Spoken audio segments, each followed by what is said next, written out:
A warm welcome to everyone joining us for the Acchutha Inspired series.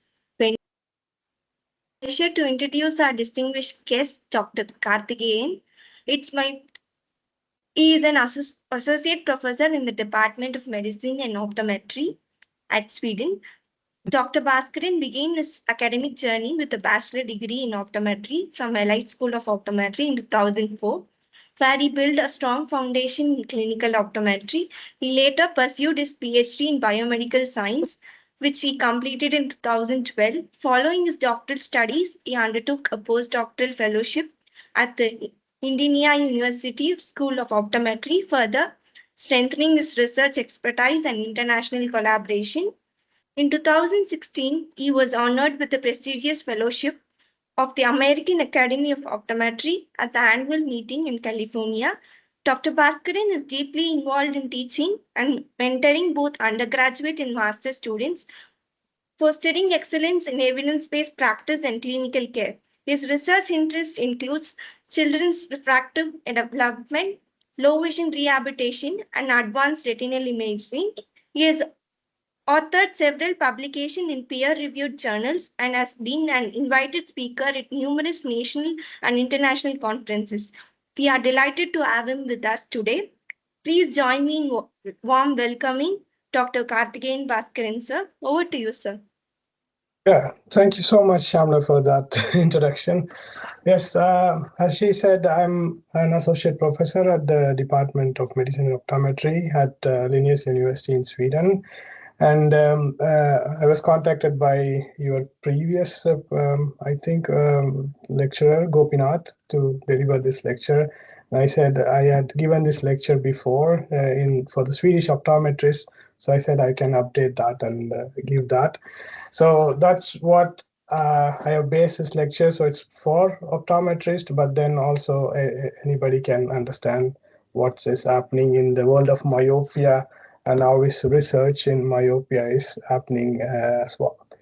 So that's the idea of the talk. So it's trying to understand whether you want to do myopia control in patients, and then what are the examination techniques that you want to have, and what are the treatment essentials that you need to know. So that's my idea for this next 45 minutes, I would say, lecture. And then we can have a discussion afterwards too, if you have questions and things like that.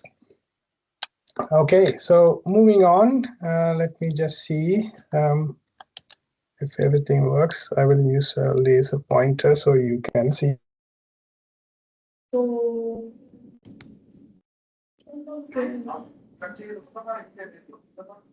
मुझे मुझे फिर मैं तुझे कुछ product भेज दे रही हूँ ना, तो वो ऑनलाइन कर दी हूँ.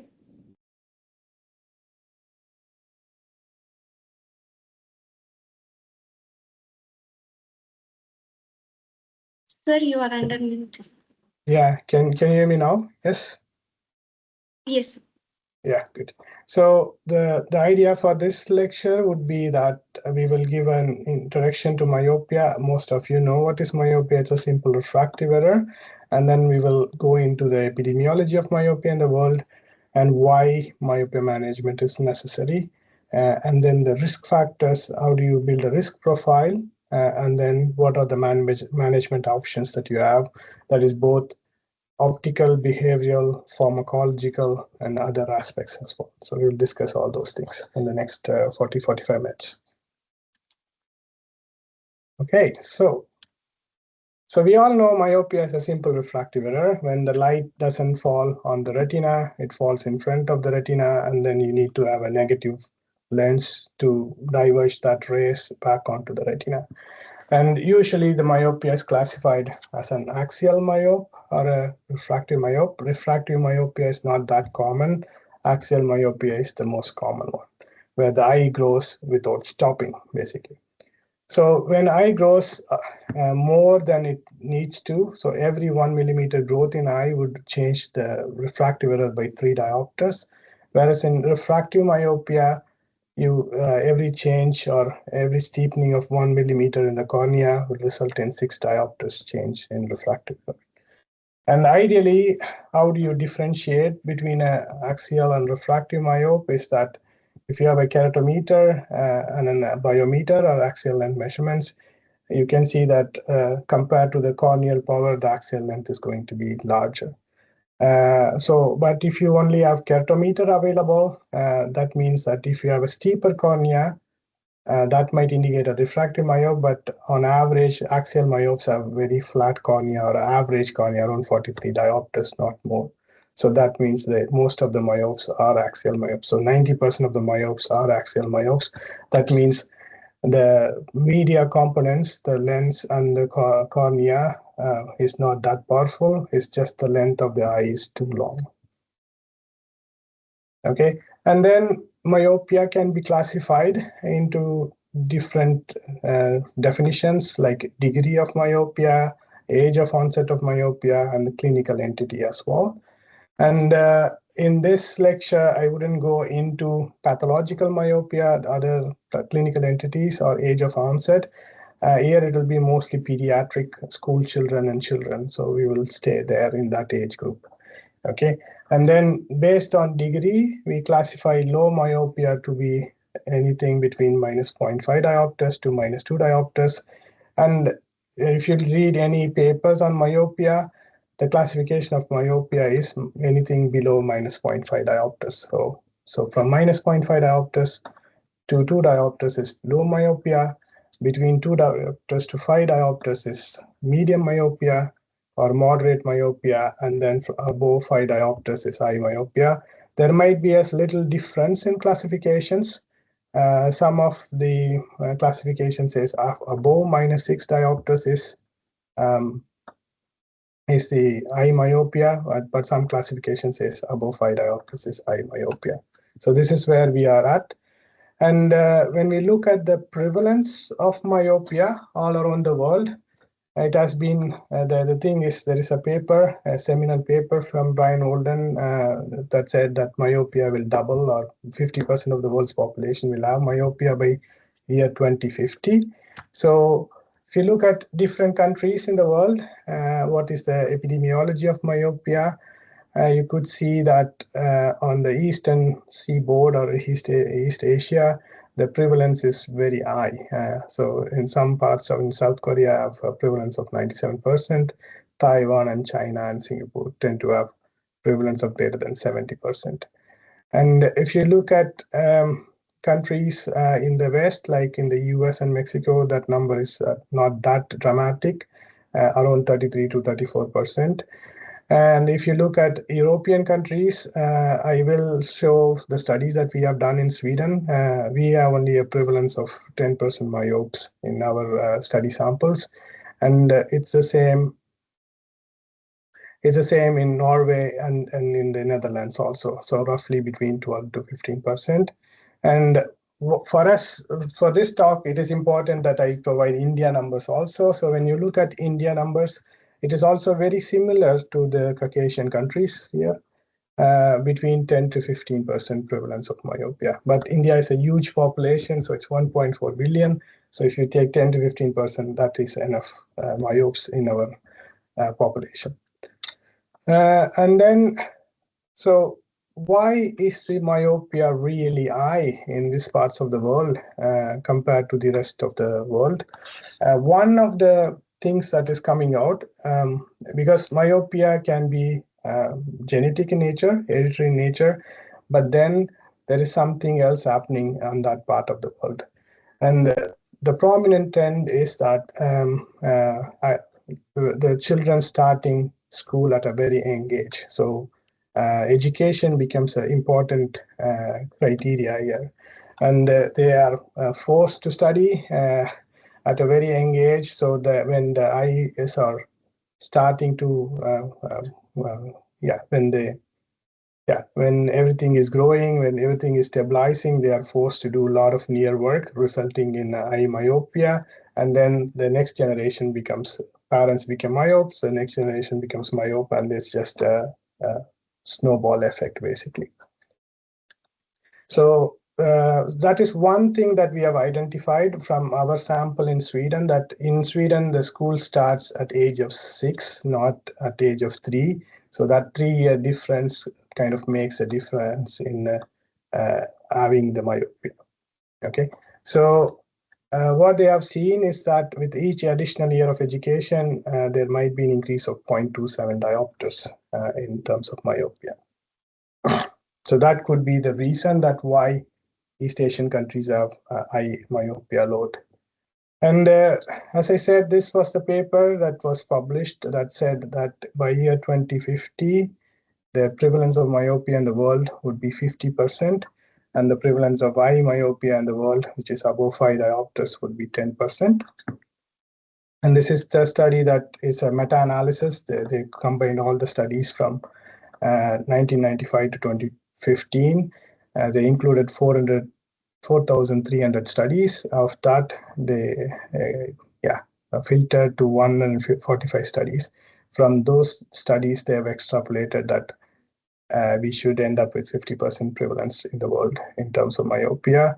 We are already at 2030, so I don't know whether we are at 40% myopia prevalence. I would say maybe 25 to 30% or 35% myopia prevalence. So we may not be reaching 50% by 2050. Okay, so that's the prevalence, the epidemiology numbers around the world. But then we want to concentrate on India, and I have 2 slides here. One would concentrate on India, the prevalence of myopia in India. The other would concentrate prevalence of myopia in Tamil Nadu, because you guys are located in Tamil Nadu, so I should give you those numbers as well. So I said in India, the prevalence is 10 to 15%, and this is from these studies that I have in the bottom.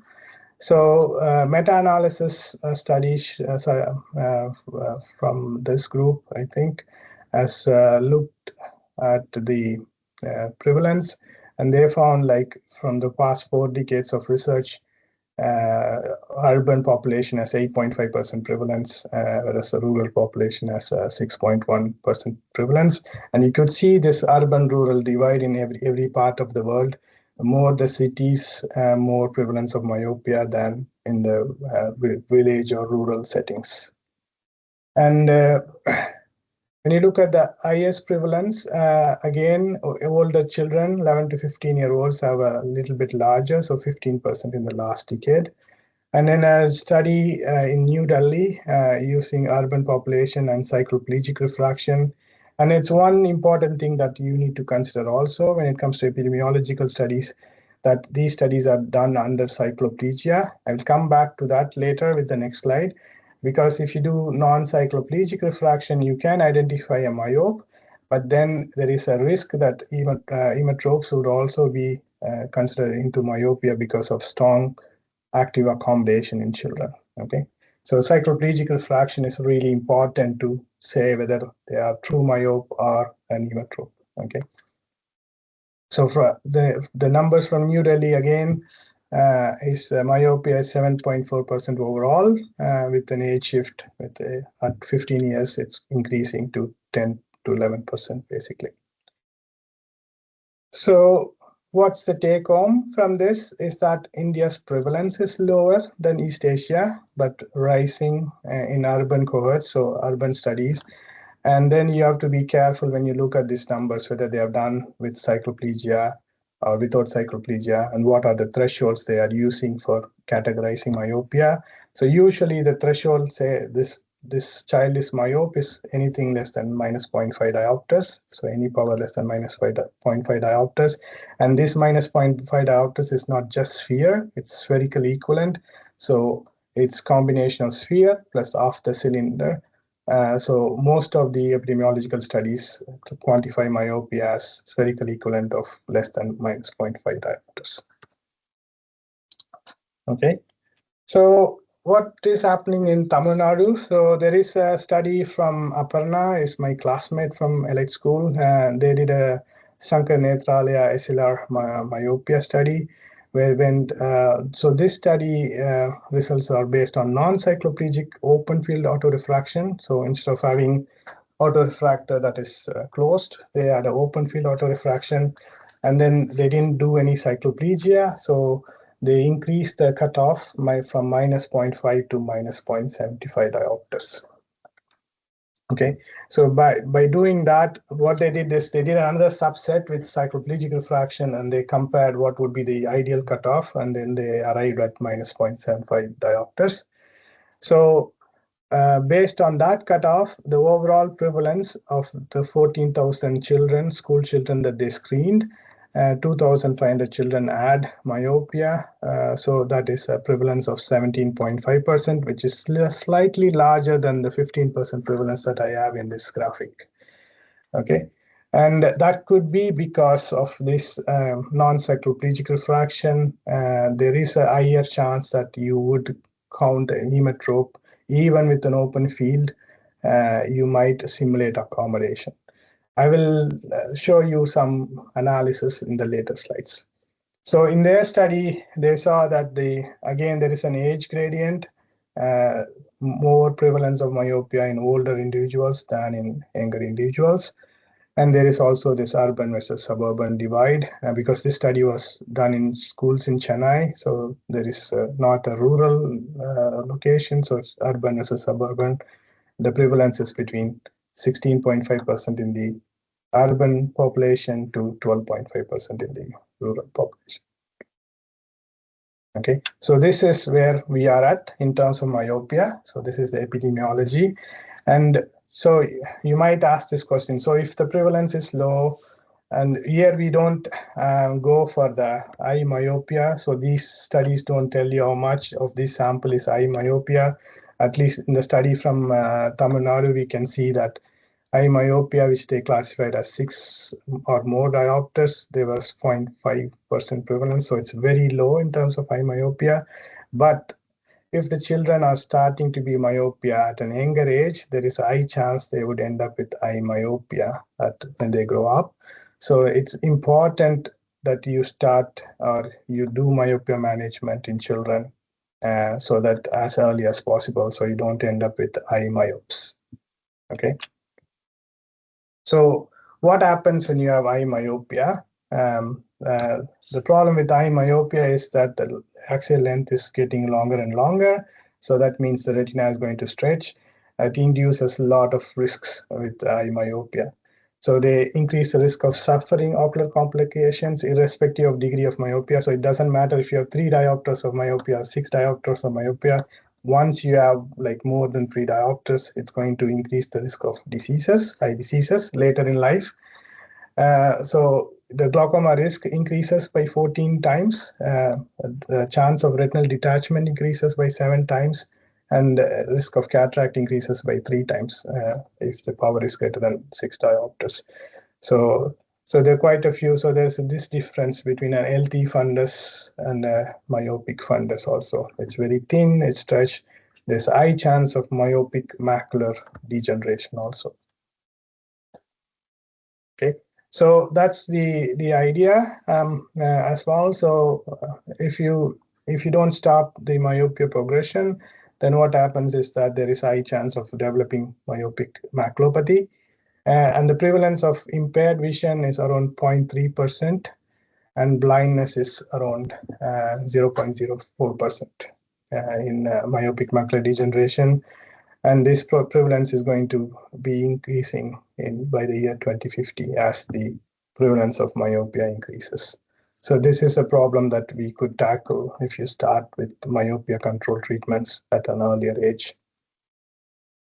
So how do you do that? How do you risk assess a child that this child will develop myopia or will progress myopia? So there are quite a few things that you need to do.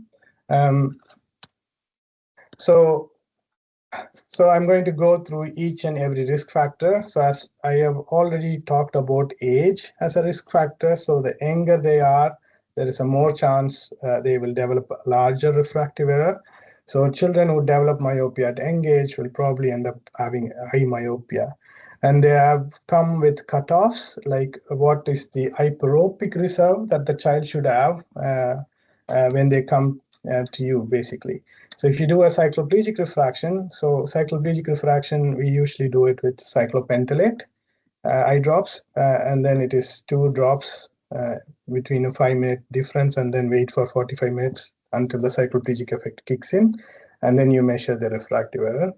So these are the reserves. So if the child has a reserve of 0.75 diopters at the age of 6, there is a high chance this child will develop myopia. So there have been these are the risk hyperopic reserve. So they should have a little bit more reserve if they don't have to develop myopia. And based on our data sets from Sweden and from UK and from China, the Brian Holden Vision Institute have done a myopia calculator, which I will show you after the finishing this lecture. So here you can see a child. So if you have, you can plug in the ethnicity and age and gender, and then the refractive error. And then if you are going with the myopia management option, there are different options, which I will discuss later. You could see that the child, if there is no myopia management initiated at the age of 6, then the child might end up with -6 diopters myopia when they are at their age of 17. So here you have age in the x-axis and the refractive error in the y-axis. If the same child is 11-year-old and starts with a -0.5, then that child, if without any myopia management, would end up only with -2 diopters. So that's a big, so 6 diopters is high myope, whereas a 2 diopter is a moderate or low myope. So there is a difference of age. So earlier the myopia, more progression in myopia is going to happen. And we have seen that in our studies. So as I said, in Sweden, the prevalence is low. So this was the study that we did. We did a prevalence and incidence study in Sweden. So we followed up 128 children in our university for 2 years. So the prevalence when they came was that we had only 10% prevalence in myopia. And after 2 years follow-up, the remaining out of the 118 children, 7 children developed myopia. So the incidence was 5.5%. The cumulative incidence was 5.5%, which is like 3.2 per 100 person years. So what it says is that even in a low prevalence setting like Sweden, if the onset occurs across the thing is you need to take into consideration the hyperopic reserve plus age when you are doing risk stratification in this age group. So this is the study that was published in 2018, I think. Yeah, the first study, the incidence study, was from 2021. When we looked at the age group, age of onset in myopia, we could see there are children as low as 8 years and to 16 years, because this was the age group that was included in the study. But the median was at 13 years of age, whereas we had hyperopes at a slightly younger age. So in our sample, the myopia tended to come a little bit later in life, which kind of reduces the risk of developing eye myopia.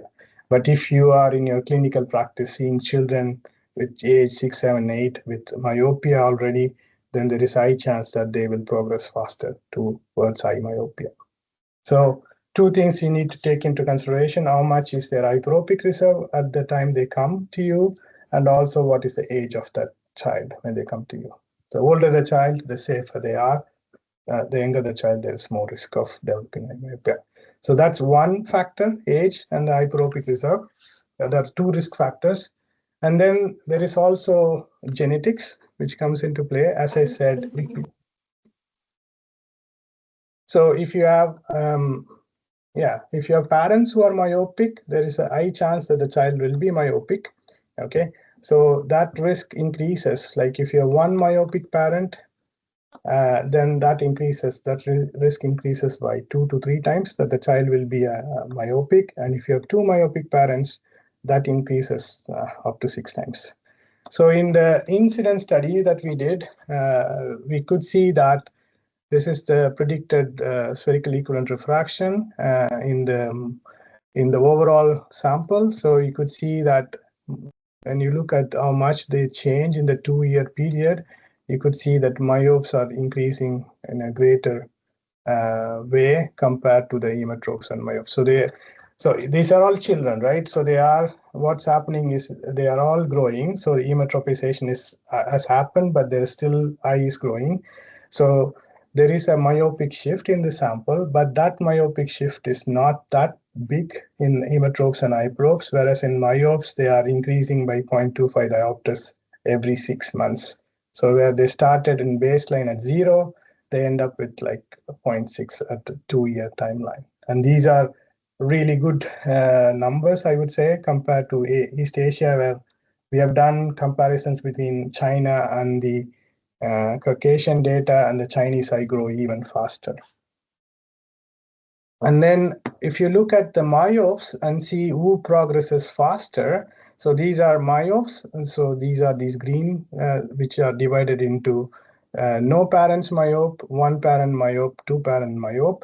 You could see already that the people with two parents myopia progress faster in the 2 years compared to one parent myope and then no parent myope. So genetic is also risk factors in terms of myopia development. And then the third or the fourth risk factor, so we have talked about age, hyperopic reserve, genetics, hereditary, and then ethnicity also plays a huge role. So when you look at the eyes, the Chinese eye behave kind of differently in terms of myopia compared to Caucasian eyes from the data set that we have looked at. So as we saw with the prevalence, the incidence is also high in East and Southeast Asia. And if you compare populations like in UK and Australia, where there's a mix of populations, both Caucasians and East Asians, the East Asian children are 8 times more likely to be myopic than their Caucasian counterparts. So there's something there that plays into having eye myopia. So ethnicity also plays a role in terms of myopia development.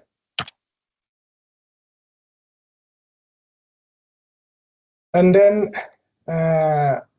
this is another aspect. The time spent outdoors has been decreasing with the age of digital devices and being indoors and doing a lot of near work. So the longer time spent outdoors reduces the risk of developing myopia. But if you have already have myopia, would spending more time outdoors reduce your risk in progression is not well studied. So we don't know that number clearly. But if the child is younger and doesn't have myopia, it's best if the child can spend 2 hours per day outside in natural light. That can help with the reduction of myopia in those children as well.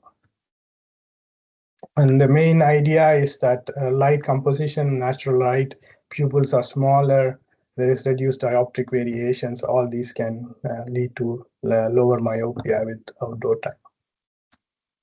And finally, near work studies have looked at it. There are some studies that support, some studies don't support, but the risk of developing myopia increases if the children keep it at a closer distance when they do the reading or sit very close to the iPads. There are no TVs anymore, it's iPads and phones, and you tend to keep it at a closer distance compared to a book. So reading at very close distance for a long period of time or doing something at a close distance for a long period of time, what happens is you generally have a lag of accommodation. So that means that the light rays are more hyperopic. So the lag, you don't accommodate fully. So there is a hyperopic reserve, and that pushes the image plane to the hyperopia that kind of gives you a signal for the eye to grow. So this is a theory that has, again, near work is not proven that it induces myopia, but there are a few studies that do, few studies that don't. But this is the mechanism if it involves in increasing the myopia. So there is a retinal blur because of lack of accommodation. There's an hyperopic defocus that increases the axial length. Okay, so these are the risk factors that can lead to increase in myopia. So onset of myopia and progression of myopia. So how do you build a risk profile for different children? And how do you assess the risk? Would be the next section that I would cover. So how do you identify a pre-myope, that the child is a pre-myope, and what recommendations would you give? And how would you do the risk satisfaction, whether this person would progress faster or a slower pace? Okay. So there are 4 key principles for assessing risk of myopia onset. So first is family history, any history of myopia in the parents, parental myopes, 1 myope or 2 myopic parents. And then refractive error, more myopic than age normal or progression worse than 0.75 diopters per year. Child has limited outdoor time, lot of excessive near work. So these are the 4 risk factors for identifying the pre-myope.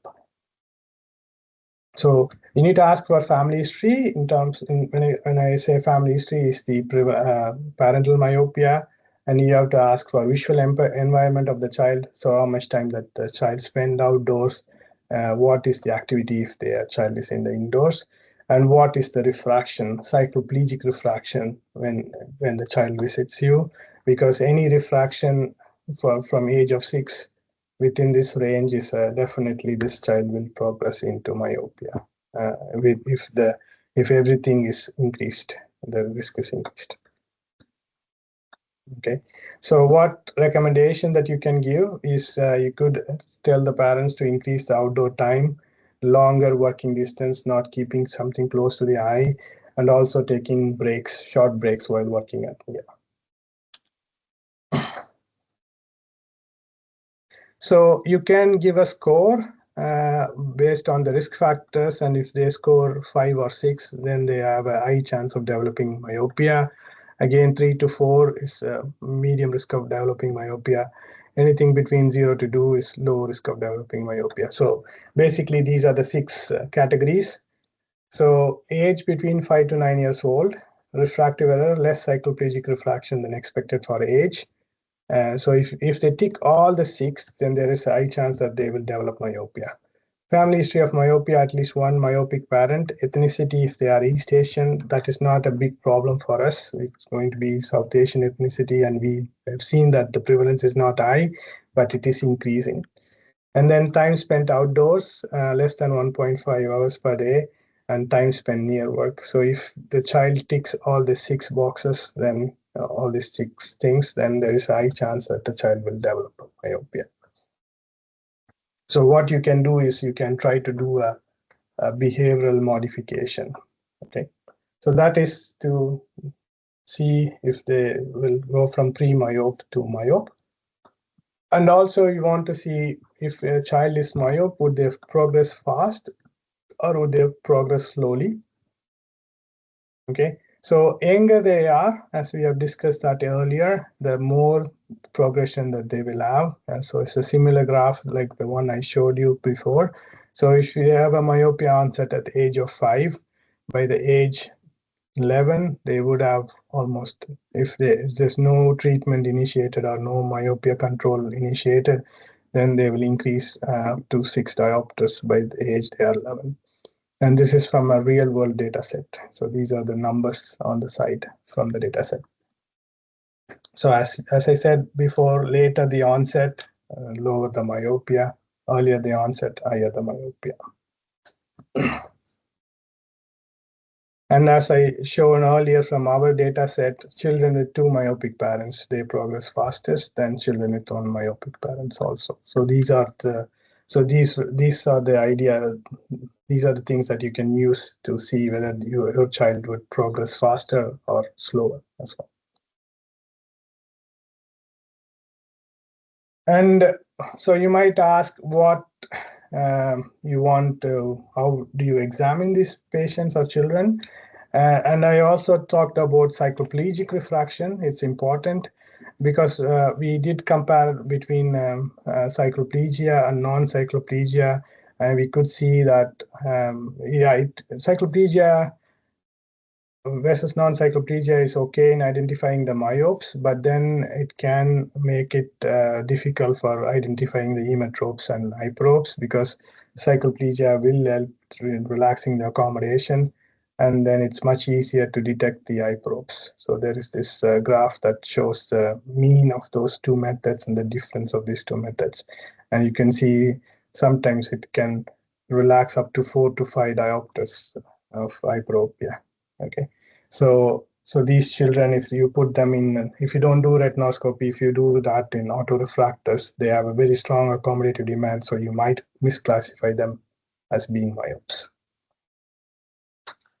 Okay, so what are the examinations that you would do if you have a child with myopia? So appropriate history that covers parental history, presence of refractive error in the parents, distance and near visual acuity, subjective and objective fraction, preferably retinoscopy, and that is cycloplegic in nature.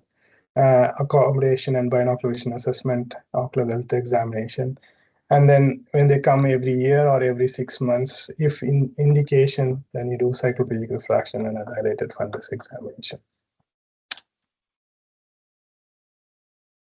And it is also good if you can try to get biometer to look at the axial lengths, but it's not really needed as long as the refractive error is very stable in terms of myopia control.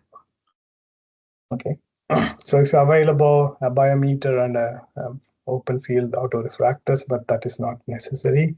And also, depending on what myopia control treatment, you might need instruments, or you need to look for pupil size and function if they are given low dose atropine, and look at intraocular pressure. And in terms of if you are doing orthokeratology, then you have to think about corneal topography as well. So that's like the examination for myope.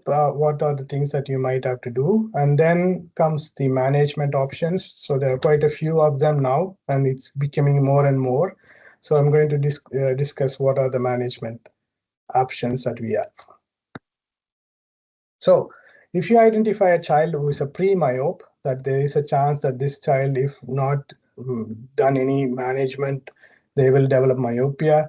The first thing that you could do is do behavioral management. So tell the parents that they have to change the behavior of the children.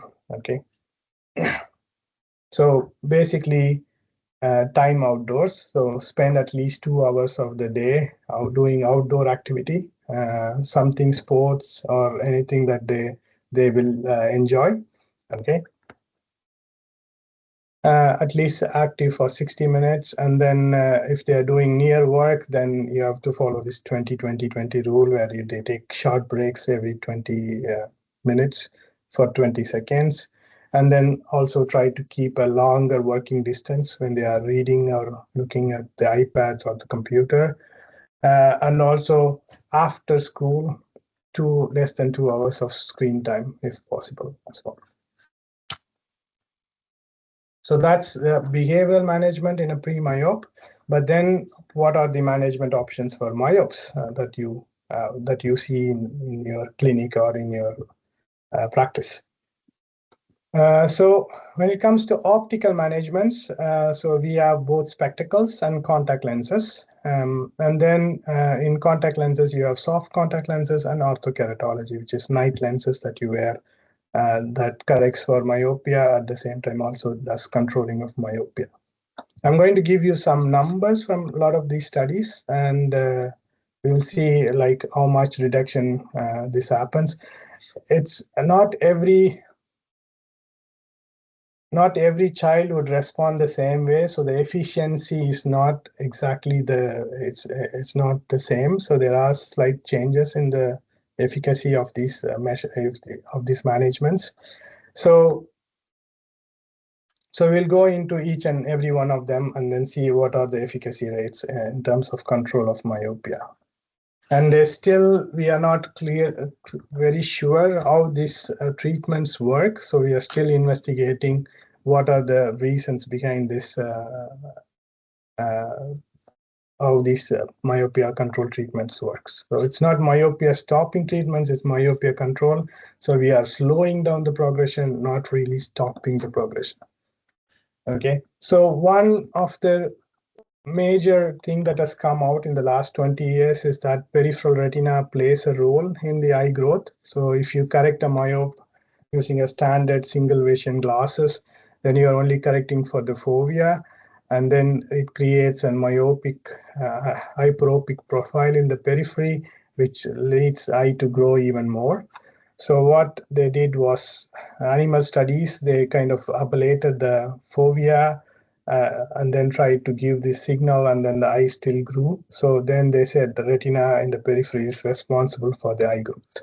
Okay, so then they came up with this idea that if you not only correct the center but also the periphery, so give more plus in the periphery, so you pull the hyperopic defocus to myopic defocus, then you could stop the eye growing. Okay, so most of this optical treatment that I'm going to discuss are using this principle where you pull the peripheral hyperopic defocus to peripheral myopic defocus.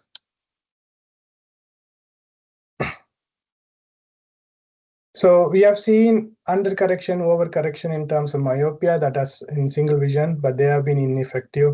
They have tried progressive addition lenses, bifocal lenses. They have been ineffective also. So in the 90s and 2000s, they did a lot of studies, but they couldn't find any significant reduction in myopia. And then came this peripheral lens designs. So now when you look at spectacles, these are the common. There are quite a few more designs coming up, but you have the DIMS with Oya as DIMS with MyoSmart, which is called technology is called defocus incorporated multiple segment. So it has plus 3.5 diopters defocus lenslets. And then SLR has the Stellet, which is called the ALT technology, highly aspheric lenslet target. And then Zeiss has come out with Myocare, which is uses a mean addition surface power. They have two designs, one a smaller design, smaller clear zone with higher power, and a larger clear zone with a lower power. So around 3 diopters to 4 diopters in the periphery. So what ideally should do is that centrally the child should see clearly. Peripherally, the light rays are going to go in, and then they have to focus in front of the retina. So it creates a peripheral myopic defocus.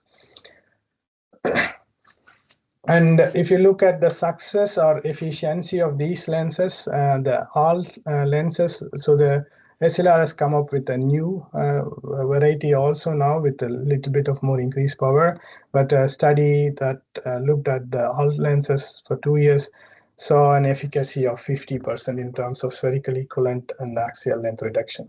So if you have two children, one children wearing single vision, other children wearing this all lenses, if that both children progress after 1 year, the one child with the single vision will progress by 1 diopter, the other child will only progress by half a diopter. So that's how the efficacy is calculated. Okay. When you look at DIMS, the 2-year data is very similar to all. With spherical equivalent, it was 52% efficacy. With axial length, it was 62% efficacy. And these studies are done in China. So more studies are coming out from Europe and other parts of the world as well. So these are results from the Chinese studies. And then we have a collaborator at KTH, and they looked at how do these lenses work in the periphery. So they measured this, wearing these lenses and looking at the periphery. And I told you that the idea is that you put plus lenses, so you pull this peripheral hyperopic defocus to myopic defocus. But actually, the lenses don't do that. They kind of create, so they don't create a peripheral myopia, but they likely work by altering the peripheral image quality. So they increase the blur and retinal contrast in the periphery, but they don't really pull the hyperopic defocus to myopic defocus. So if you are prescribing these lenses, usually you need to call the child again after 1 month to see the comfort of the child uses these glasses, and then maybe every 6 months to see if the myopia control is happening. Okay. And then those are spectacle lenses. And then when we come to contact lenses, there are quite a few designs as well. One of the most successful ones is the MySight, which is a concentric design dual focus lens. And it has +2 diopters in the, so centrally it's clear zone. And in the annular rings, there are +2 diopters. Again, they should work by bringing the image in the periphery to a myopic defocus. Okay. So there are quite a few designs, the dual focus, the extended depth of focus, and center distance lenses. And all of them, at least the MySight, again, has shown almost like 50% efficacy. So if you fit these lenses, the children should, compared to a normal child, compared to a myopic child fitted with single vision, the progression is half of that child's. So it's 50% efficacy. So those are the contact lens options. These are soft contact lens options. And then you have the orthokeratology, which has shown really good results as well. So around, again, 50% efficacy if you wear orthokeratology compared to a single vision. So they work again in the same principle. Centrally, you press the cornea. So you wear the lenses in the night, sleep with the lenses, which makes corneal reshaping basically. And that induces a myopic shift in the peripheral refractive errors. And the best effect is between -1 to -6 diopters. And then you have to wear these lenses every night for at least 7 to 8 hours per night. So these are specialty lenses, so need special care. You have to also make sure that when you wear lenses in children, that they don't get any adverse events, okay? Because there is a high chance that we will end up with microbial keratitis, and if they don't handle the lenses properly, or the parents don't handle the lenses properly. So when we looked at like adverse events with contact lens wear in children, the incidence of an adverse event like a microbial keratitis is really, really low compared to adults actually. So they are safe for children. So contact lenses are safe for children because even in young children, we use contact lenses. If you have done cataract surgery without intraocular lens, you wear soft lenses. So as long as if you follow the hygiene principle correctly, wash your hands, clean the lenses, and put the lenses, the incident rate is really low in terms of adverse events with contact lens wear, both with soft lens and orthokeratology. Okay, so that's the management, optical management when it comes to myopia control. When it comes to pharmacological management, we can use atropine and low doses. So there are 3 studies from, it's called LAMP study, again from Chinese population, and they saw that high dose of atropine, like at 0.05%, is much better at controlling myopia. But this is only from China. A similar study was done in the US with a low dose, that's 0.01%, and they didn't find any change between the atropine group and the placebo group. So the progression was very similar. So more studies needs to be done in terms of atropine management of myopia. And then recently, this has been a big thing, repeated low-level red light, RL therapy. But there have been quite few reports now that it is damaging the retina. It's eye red light with the laser power settings that are shown into the children's eye. It's mostly used in China, 5 minutes a day in the morning and 5 minutes in the evening. So, but then China's regulatory authority had pulled these devices from the market. So right now there are no manufacturers sold. I don't know how it is in India, so I don't have effect. But this is a child used the RL instrument and got retinal damage. So the OCT or image of the right and left eye. And then after stopping the therapy, it recovered after 3 months. So these are new controversial treatments that are looking at to stop the myopia progression.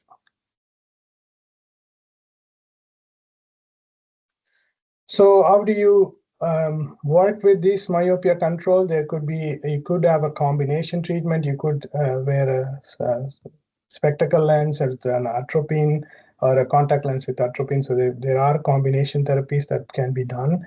So usually you need to continue treatment for at least 2 years until or unless complications arise.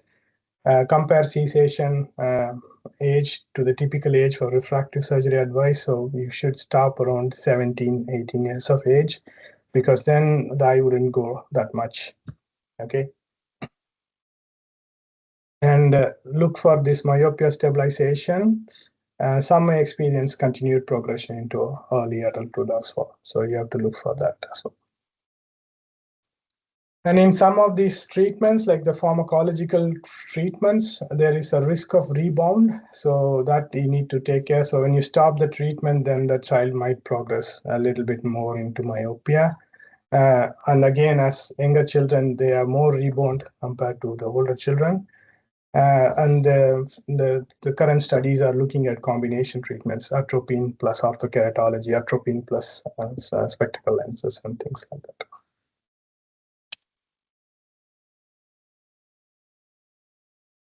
So how do you do the education part? Like you have to educate both the patients and parents.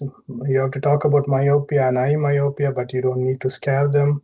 And you also educate with evidence-based treatment options, so you could see those treatment options. And when it comes to countries like India, cost becomes a huge issue as well.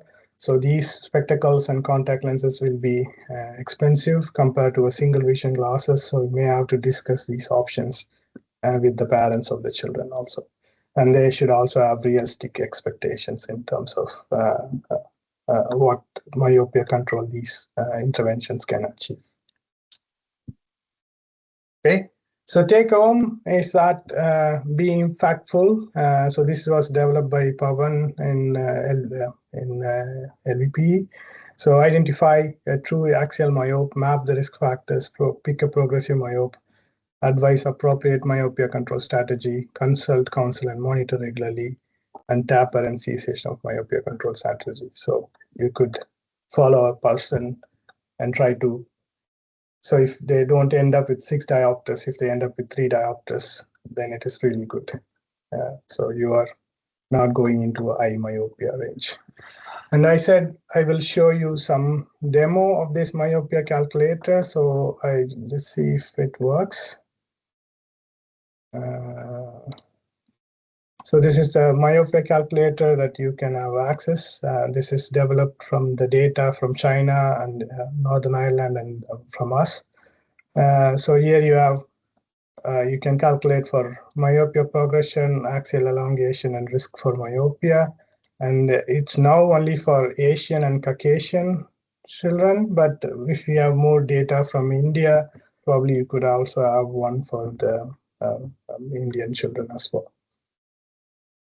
So you can enter the age, gender, and then what is the refractive errors, and then you can choose different options, and then it will tell you what would happen if that myopia management option is used. So what would happen to the refractive errors as well as to the axial elongation when they grow up.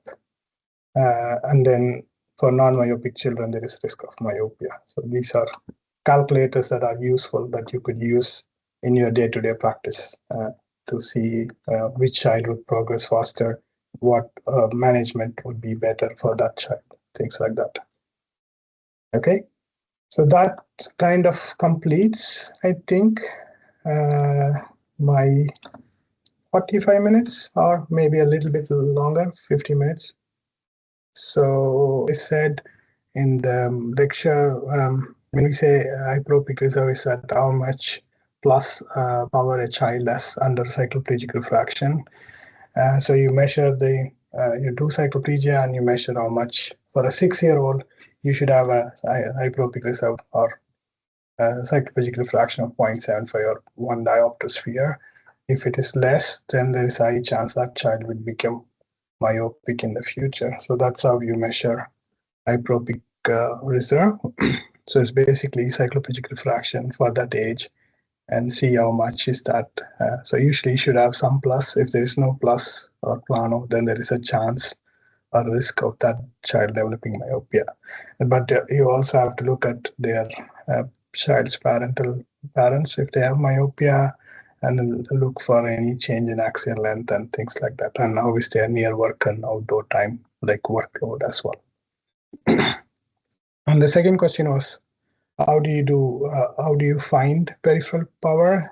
Peripheral power is usually done using an open field autorefractor, asking the child to look at different eccentricities at different positions and then measuring the power of the eye.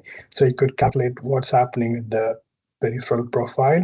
But this is something that we use it in research. It's not a clinical measure, so you don't need to do that in a clinical setup. It just adds more time, doesn't provide more information. So you could do without that. But this is how you measure peripheral power. If you want to measure peripheral refraction, we measure it using open field autorefractor instead of having a closed field autorefractor. And there was a question about if we can't use cyclopentolate or homotrope in private practice, how do we determine the true refractive error? I always teach retinoscopy is a really good thing that you can practice. And there is a special technique called Mohindra technique where you can minimize the accommodation in children.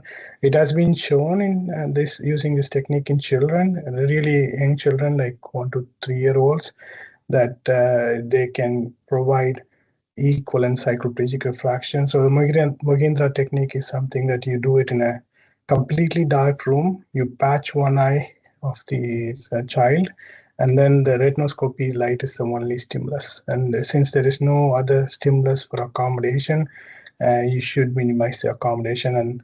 And then you have to subtract with usually we subtract 1.5 diopters for working distance if you are working at 67 centimeter with retinoscopy. With Mohindra technique, you add the chronic component also, and you do a subtraction of, I think it's 1.25 diopters. So that technique would be really useful if you don't have access to the drops. But if you really want the true refraction, you could always refer the child to a setting where they can do a cycloplegic refraction and get the values. If you are not sure with retinoscopy, then other techniques would be subjective refraction, where you completely fog the child and defog so that you relax the accommodation and try to get the actual power. So objective refraction is the Mohindra technique. Subjective is binocular fogging and defogging to find the actual refraction. And then there was a question, as a student or a fresh practitioner, how do I set up myopia management?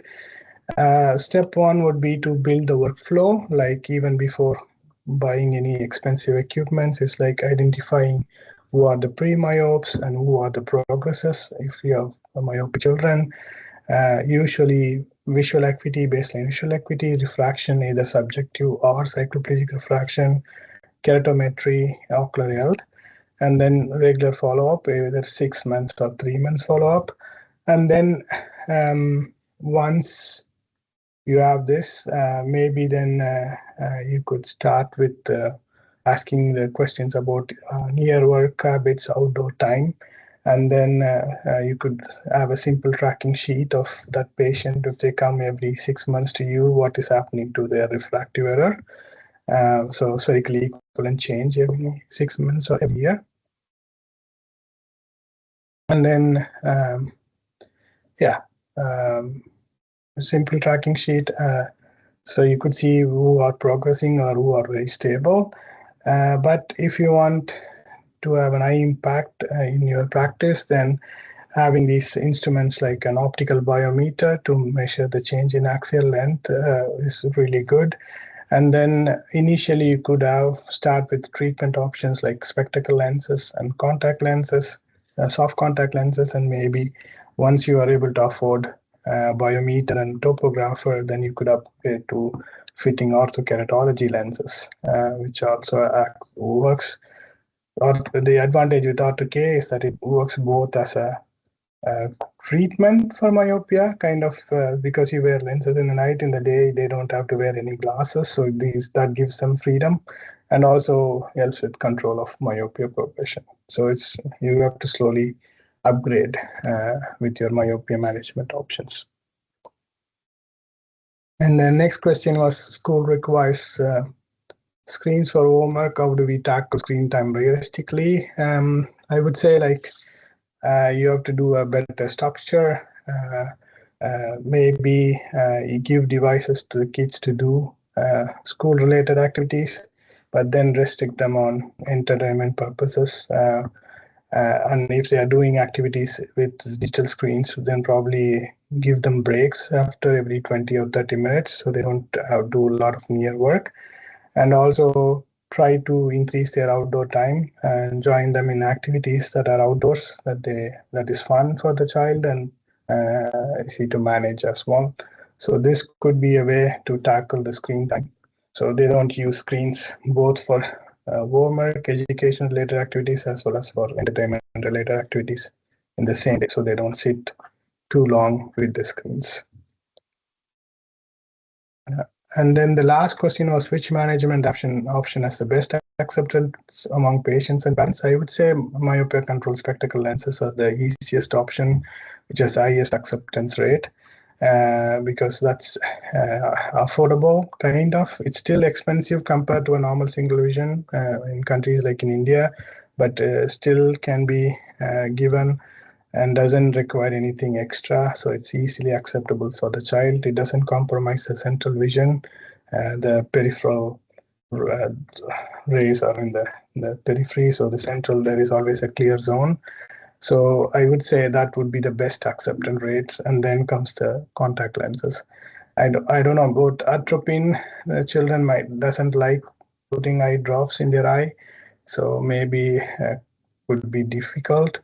But ortho-K, again, children need to be like 10 or 11 years of age to do ortho-K fittings. So the best acceptance rate would be spectacle lenses, and there are multiple options coming up there. Every lens manufacturers as a myopia control option now. Okay. So thank you again for listening to the live session, and also for interesting questions.